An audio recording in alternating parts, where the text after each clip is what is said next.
power to influence your own decision, make your own decisions. I'm trying to stress to you something this morning, church. We have to remember that God holds us to an individual responsibility. When Jesus says, if you want to be my disciple, you have to deny yourself, take up your cross, and follow me. What does that look like for Jesus? Jesus exemplifies that. Jesus denies himself what his will would be and the path that he would choose. We know that from the garden. He denies himself in order to align his will with God's.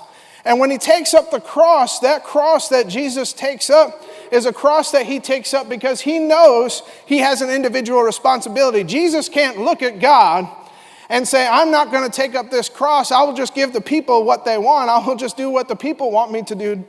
We have to recognize that as Christians, we have individual responsibility. What the majority is doing, what the world is doing around us will not be an acceptable excuse to God for us to fail to do what is right. That was just a summary from 2 weeks ago. So, last week, and this is where we're picking up, just to remind us of where we were. Beginning in verse 57 of chapter 26 is where we were last week.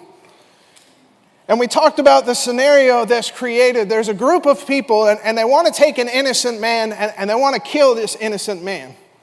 They want to take his life. That's the plot. That's the goal. That's the objective. Somebody asked a great question last week. I'm going to answer it this week. They said, how do we know what the motivation was for the Pharisees to kill Jesus? It says very clearly here that they wanted to kill Jesus, and it seems that the ultimate driving factor is this concept of blasphemy. But how could we be certain what the high priest and the council, the Sanhedrin, what their motivation was? And I want to give you an answer to that, and I want you to remember this. Go to John chapter 11 real quick. You'll get an explicit answer to this question. John chapter 11. Drop down to verse 47.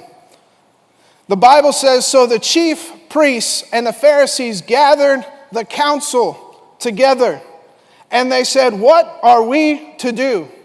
What are we to do? For this man performs what? Many signs. And if we let him go on like this, everyone will believe in him.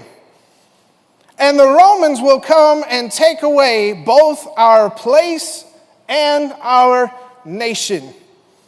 On the basis of what you read in the Bible in John chapter 11 and verses 47 and 48, why did the Pharisees convene a council and determine to themselves that Jesus must die? It's because he was guilty, right? It's because he was blasphemous, right? That's why they convened the council. John chapter 11 is telling us that the grounds on which they make the determination to take the life of an innocent man, to take the life of a man who has been doing good, a man who by their own testimony has been performing miraculous signs of which they are witnesses, and I'll point that out to you in just a second. They make that decision to kill this man because verse 48 tells us he will come and take away, and what's their priority? What's their biggest concern of what he's going to take away? He will take our